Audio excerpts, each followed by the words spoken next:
Isa mapagpalang umaga na naman sa ating lahat. Ayan, trick na trick ang araw. Ngayon, mangunguha na naman po tayo ng ating mushroom at nandito po ang ating masugid na reseller na si Nanay. Ayan, ang aga-aga ni Nanay, nagpunta siya dito at kukuha daw siya ng 2 kilos mushroom.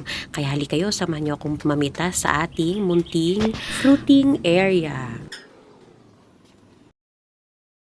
Ayan, medyo malalaki na sila kaya pwede na tayo mamitas. Diyan kahapon hindi pa siya po pwede kasi medyo maliliit pa. Ngayon, saktong-sakto lang siyang pitasin. May mga iba dyan, mamaya pa siya pwedeng pitasin o kaya bukas naman ng umaga. Sa pag-aalaga naman ng mushroom, kailangan yung humidity nito ay saktong-sakto lang. Hindi siya mainit, hindi rin siya malamig. Kaya dito sa fruiting area natin ay meron tayong nilagay na tela kasi mas mainam to na binabasa kasi yung likod po natin ay open space po, masyado pong mainit. Kaya from time to time, kailangan po nating basain ito. Pati rin po yung paligid ng ating fruiting area. Tsaka kailangan panatiliin po nating basa ang sahig para kahit papano malamig po dito sa loob. Kasi may mga possibility baka mag-dry ang ating mushroom. Kaya kailangan sa pag-alaga ng mushroom, marami kang sipag at pasensya. Lalo na pag mainit ang panahon, kailangan 4 to 5 times mo siyang diligan o kaya yung mga gilid-gilid niya ay kailangan mo siyang basain para ma-maintain yung moisture at lamig sa loob ng fruiting area.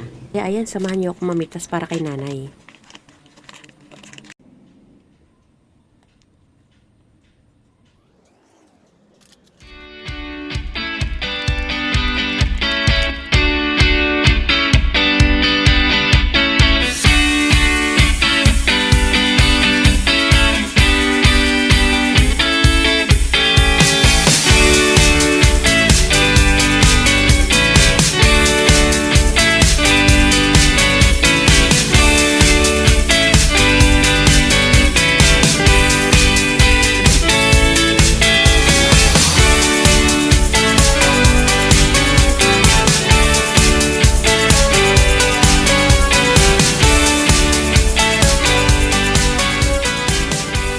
Yung mga ganito bawal pampitasin kasi maliliit pa siya. Kaya hayaan na muna nating lumaki. Yung mga ganito okay na to.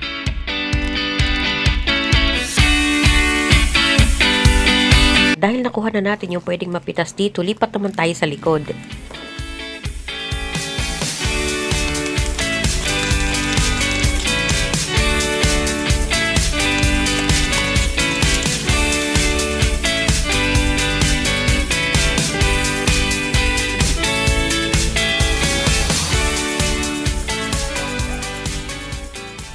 Ayan, lipat naman tayo dito sa gawing likod. Itong isa na to, mukhang pa-dry siya kasi lagi siyang naiinitan dito sa likod. Pero so far, yung iba naman ay hindi. Pero pwedeng-pwede pa to. At ayan, yari na tayong mamitas. Tingnan natin kung gaano kadami ang ating nakuha ngayon.